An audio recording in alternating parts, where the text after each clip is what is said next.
pose un regard contrasté sur la Corse. Et je ne parle pas de géographie.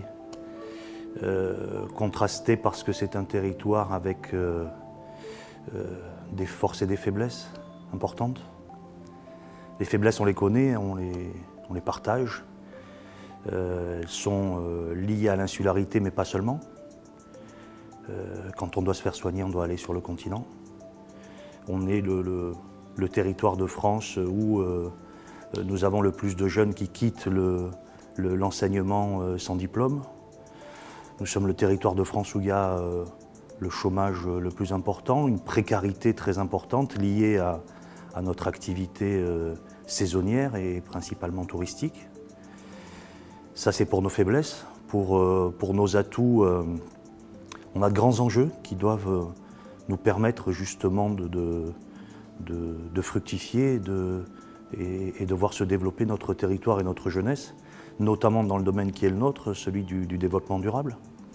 Je pense à tout ce qu'il y a à faire en termes d'eau et d'assainissement pour pouvoir accueillir justement et passer ces seuils démographiques durant la saison estivale, les équipements dont il faut se doter ou améliorer en matière d'eau et d'assainissement. Ça représente du travail, une économie importante. Et puis, j'allais dire qu'on a notre principal atout, c'est celui auquel nous engagent tous nos défauts. Quand on a des faiblesses et des contraintes importantes comme les nôtres, quand on est un territoire comme le nôtre, le principal atout que l'on a, c'est qu'on a une obligation de solidarité. La Corse idéale, c'est celle qui se soucie de ses enfants. On est toujours effectivement dans le développement durable, mais moi, je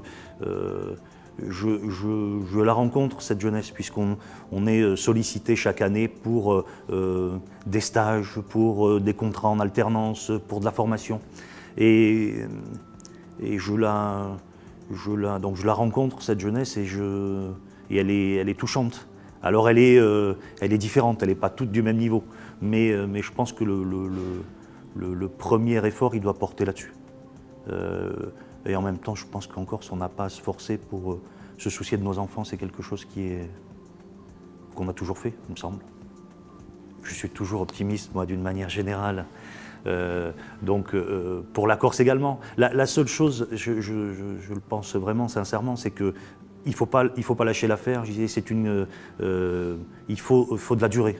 En quelques années, on a réussi à créer des filières en matière de formation qui profiteront et qui profitent d'ores et déjà à d'autres entreprises. Donc on est arrivé à essaimer, mais pour essaimer, il faut du temps. Ça ne se fait pas. Il faut qu'il y ait la confiance, il faut qu'il y ait eu une expérimentation et ensuite il faut que tout le monde adhère à ces projets.